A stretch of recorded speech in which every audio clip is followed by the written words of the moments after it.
प्रिया और सुमित्रा की है। दोनों बचपन से ही बेस्ट फ्रेंड्स थे और अब इतने सालों बाद भी वो एक ही कंपनी में काम कर रहे थे। दोनों ही बैंगलोर में एक साथ रहते थे। एक बार वो दोनों देर रात एक पार्टी से घर लौट रहे थे। सुमित्रा कार ड्राइव कर रही थी, पर उन दोनों के चेहरों पर तनाव और गुस्सा था। प्रिया ने पार्टी में सुमित्रा के दोस्तों के सामने उसका कोई सीक्रेट रिवील कर दिया था, पर इसके चलते सुमित्रा प्रिया से बेहद गुस्सा थी। प्रिया ने सुमित्रा से ऑलरेडी कई बार माफी मांग ली थी, मगर सुमित्रा फिर भी मानने को तैयार नहीं थी। सुमित्रा और प्रिया के बीच गाड़ी में ही बहस होने लगी। परेशान होकर प्रिया ने सुमित्रा को गाड़ी रोकने के लिए कहा। सुमित्रा बेहद गुस्से में थी और उसने गाड़ी के ब्रेक्स जोर से लगाए। प्रिया गाड़ी से उतरकर रोड के बीचों बीच खड़ी हो गई। गुस्सा एक ऐसा इमोशन है जो सारे रिलेशंस को कुछ पलों में ही छोटा कर देता है, और यहां भी यही हुआ। गुस्से में सुमित्रा ने अपनी बचपन की दोस्त को आधी रात में एक सुनसान सड़क के बीचों बीच छोड़ दिया और वहां से गाड़ी लेकर चली गई। प्रिया ने जैसे ही सुमित्रा को गाड़ी से दूर जाते देखा, उसकी आंखों में आंसू आ गए। उसने किसी तरह अपने आप को शांत किया और फोन से कैब बुक कराने की कोशिश करने लगी, पर उस सुनसान एरिया में कोई कैब्स अवेलेबल ही नहीं थी। रात के कुछ 2 बज चुके थे। प्रिया ने रोड पर ही चलना शुरू कर दिया। उसने सोचा कि थोड़ा आगे चलकर शायद उसे कोई ऑटो या टैक्सी मिल जाएगी। अपने फोन में नजरें गड़ाए प्रिया रोड पर चल रही थी कि तभी उसका पैर कीचड़ में पड़ गया। प्रिया का पूरा पैर उस गंदे कीचड़ में डूब गया था। लेकिन एक अजीब बात थी, वो कीचड़ सड़क के नॉर्मल कीचड़ जैसा नहीं था, बल्कि बेहद चिपचिपा और गाढ़ा था। और तो और उस कीचड़ में से काफी बुरी बदबू आ रही थी। प्रिया ने इधर उधर देखा तो उसे रोड के साइड पर एक लाल रुमाल पड़ा मिला। प्रिया ने उस रुमाल से अपने पैरों को अच्छे से साफ किया और उस रुमाल को वहीं फेंक कर वो आगे चलने लगी। कुछ ही दूर चलते हुए प्रिया को ऐसा सुनाई पड़ा कि जैसे कोई उसकी तरफ तेजी से भाग कर आ रहा हो। प्रिया ने तुरंत ही पलट कर देखा, पर वहां कोई था नहीं। प्रिया को यह बात बेहद अजीब लगी, पर उसने उस आवाज को अपने मन का वहम मान लिया और आगे चलने लगी। चलते चलते प्रिया को काफी प्यास लगने लगी थी। पानी की बोतल निकालने के लिए प्रिया ने अपना पर्स खोला तो वो थोड़ी दंग हो गई।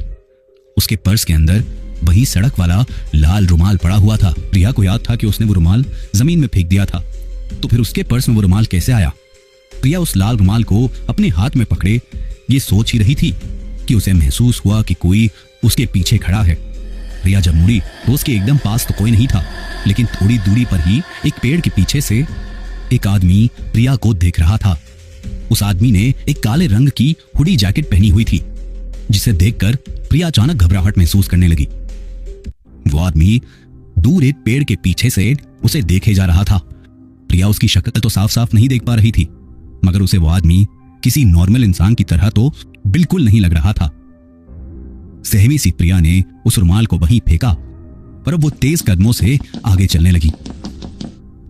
प्रिया अब अपने गुस्से को भूल गई थी और डर के मारे वो सुमित्रा को फोन मिलाने लगी, पर उसका फोन लग ही नहीं रहा था। प्रिया को बार बार अपने पीछे किसी के कदमों की आवाज भी आ रही थी, पर प्रिया में पीछे मुड़कर देखने की हिम्मत नहीं थी। वो इतनी ज्यादा डर गई थी कि वो रोने लगी, और अब की बार उसकी आंखों से जो आंसू आए वो रोके नहीं रुके। प्रिया के फोन में नेटवर्क नहीं आ रहा था और उसके पीछे चल रहा आदमी उसकी जान के लिए खतरा भी हो सकता था। प्रिया ने मन में डिसाइड किया कि वो दौड़कर उस आदमी से बहुत दूर भाग जाएगी, लेकिन उसने जैसे ही भागना शुरू किया, उसी वक्त उसका पैर दोबारा एक कीचड़ के गड्ढे में पड़ गया। प्रिया ने रियलाइज किया कि वो गड्ढा और कीचड़ बिल्कुल पहले वाले गड्ढे और कीचड़ जैसे ही थे, जिसमें उसका पैर कुछ वक्त पहले ही पड़ा था। प्रिया की समझ में अब कुछ नहीं आ रहा था, क्योंकि शायद वो उसी जगह पर वापस आ गई थी जहां से उसने चलना शुरू किया था। प्रिया ने जैसे ही अपनी दाईं तरफ देखा तो वहां वही काली हुडी जैकेट पहने वो आदमी खड़ा था और उसके हाथ में वही लाल रुमाल था। उसे देखते ही प्रिया की चीख निकल गई, क्योंकि अब प्रिया उसका चेहरा बिल्कुल साफ साफ देख पा रही थी। उस आदमी का चेहरा इतना भयानक था कि प्रिया सुन्न पड़ गई थी। उस आदमी की आंखें अंदर धसी हुई थी और उसके चेहरे पर अजीब सी किस्म की दरारें थीं, जिनसे खून बह रहा था। प्रिया बुरी तरह रोने लगी। वो आदमी अब प्रिया को रोता देख अजीब ढंग से मुस्कुराने लगा था और धीरे धीरे अब वो उसके पास भी आने लगा था। ये देखकर वहां जमी सी खड़ी प्रिया चीख चीख कर भागने लगी। प्रिया ने भागते हुए डर के मारे अपनी आंखें बंद कर लीं और तभी अचानक वो किसी बहुत बड़ी चीज से टकरा गई और वहीं बेहोश हो गई। उसे होश आया तो वो किसी गाड़ी की बैक सीट पर थी। प्रिया का एक सेकंड के लिए दिल कांप उठा, लेकिन जब उसने देखा कि गाड़ी कौन चला रहा है तब उसकी जान में जान आ गई। उसकी दोस्त सुमित्रा ही गाड़ी ड्राइव कर रही थी। सुमित्रा ने बताया कि उनकी लड़ाई के बाद सुमित्रा को कुछ दूर जाकर प्रिया की चिंता होने लगी थी। आखिर वो दोनों बेस्ट फ्रेंड्स थे और जब प्रिया का फोन आउट ऑफ नेटवर्क गया तो सुमित्रा और भी ज्यादा परेशान होने लगी थी। इसलिए सुमित्रा ने उसी वक्त प्रिया को वापस लाने के लिए अपनी गाड़ी मोड़ ली थी। सुमित्रा ने उसे बताया कि प्रिया भागती हुई उसकी गाड़ी से टकरा गई थी। सुमित्रा ने कई बार प्रिया से उसके रोने का कारण पूछा, पर प्रिया उसे कुछ भी नहीं बता पाई। प्रिया को कभी समझ नहीं आया कि उसके साथ क्या हुआ और शायद इसीलिए प्रिया आज भी उस घटना के बारे में बात नहीं करती। उस रात के बाद अगर प्रिया कहीं किसी के पास कोई लाल रुमाल देख ले तो उसका दिल बुरी तरह दहल उठता है।